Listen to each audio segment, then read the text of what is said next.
Hi everyone, hope everyone is doing fine today. So today I have another comparison of two watches that I have. So I'm a big fan of Tudor. I have several Tudor watches, and I really like how they make their divers as well. I actually enjoy divers from Tudor more than Rolex divers, and I really think they offer a great, yeah, value for money. So I thought, why not compare the two Tudor's divers that I have that are totally different, but yet are so, yeah, unique in their own.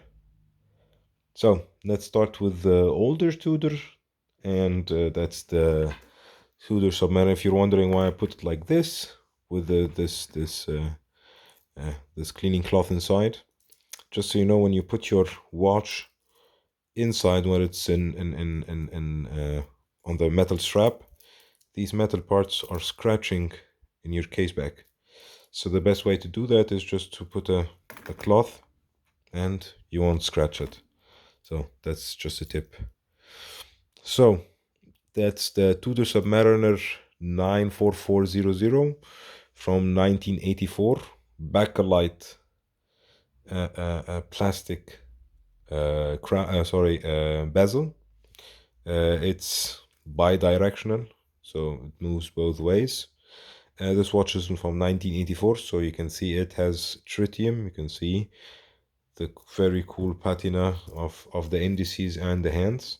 And that's one way you know that the watch is a real deal, when the hands and the dial both match with the patina, as you can see. As you can see, Submariner, 200 meters, T-twist down. You have a mineral glass, or you have Rolex signed crown, if you can see that.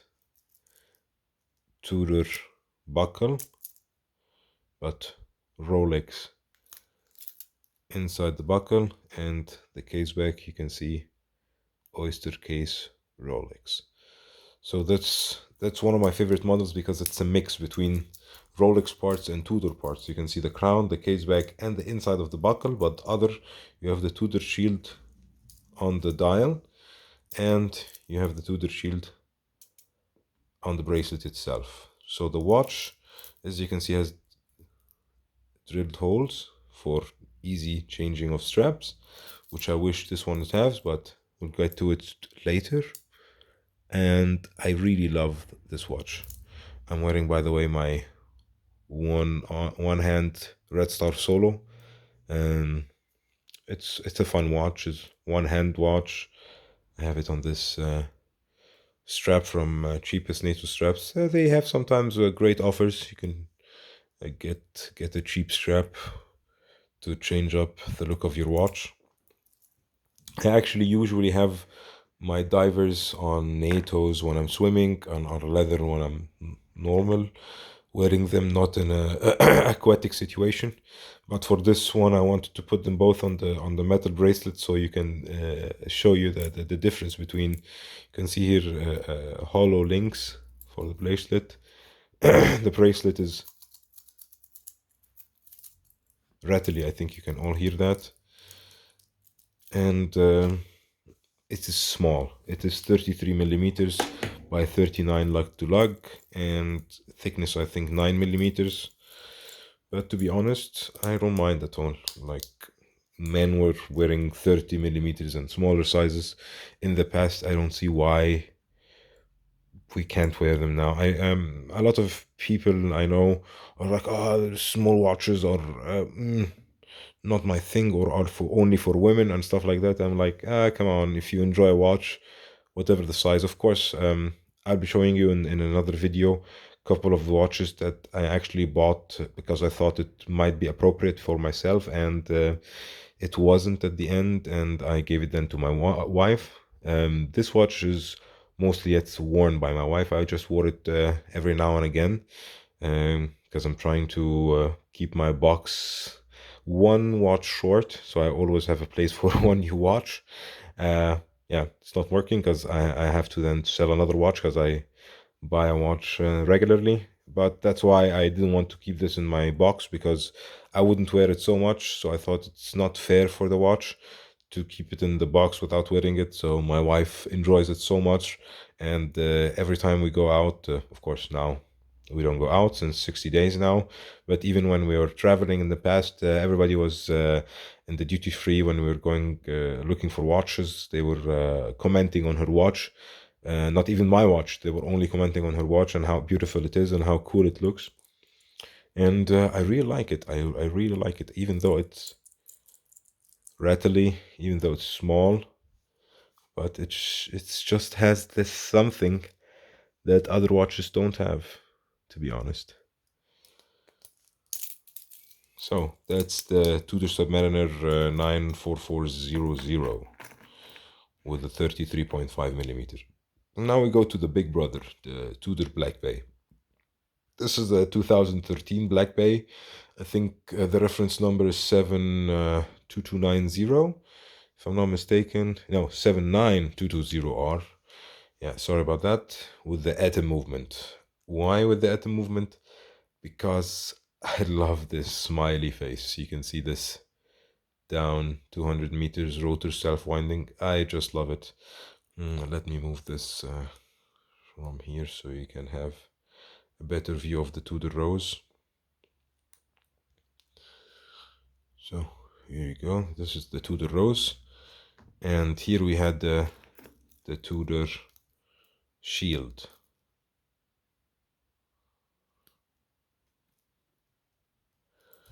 So this one, actually, this one has an ETA as well. When I sent it to service maybe 3 months ago, 4 months ago to be serviced. This was the second service in four or 5 years now.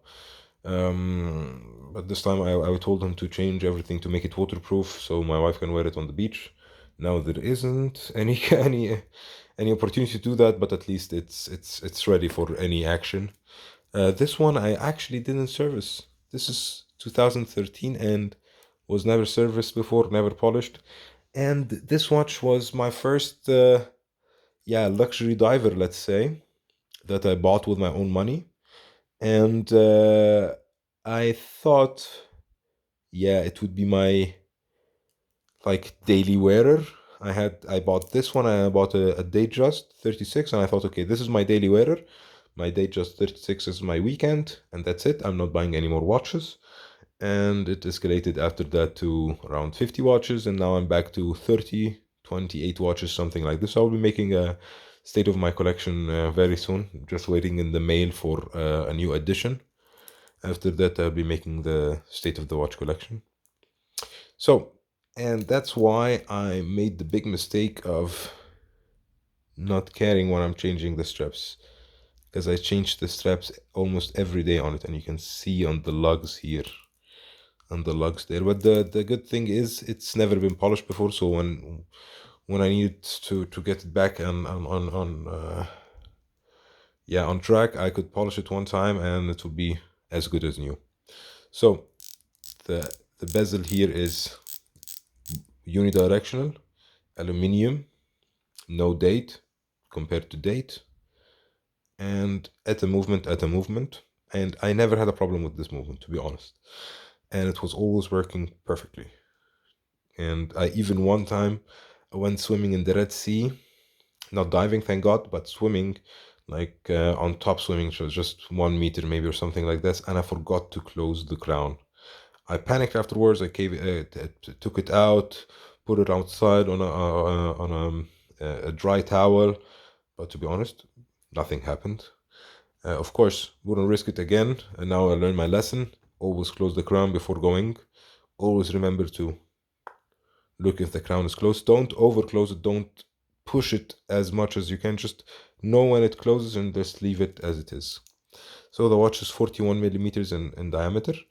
It has a bit of this maxi case size, but it's actually a more traditional size than the other one, than the Rolex, the new Submariners. And what I love about this watch is the bezel color. I love the red bezel color. just gives it a something with the golden with these golden indices and loom. Of course, this is loomed, and here is just the tritium, nothing, and you can see here is it's now lighting up. So that's why I really enjoy having this watch to really go swimming, diving with. And this watch is mostly when my wife is wearing it, and my wife's. If not, I'm taking it to the office, I'm wearing it to the market or something like that. Very like delicate use. My wife actually goes swimming with it. She uses it as a beater, a normal watch. I'll be making also another video for my wife's watches to show what she's wearing, what her collection, and what did I buy for actually thinking it might be good for myself, and then ended up being her watches. If you like what you see, please leave a like and don't forget to subscribe. Now, the bracelet, as you can see, it's not hollow links. You have here micro adjustments, and it looks just amazing on my wrist. It just looks perfect. It looks like a tank of a watch.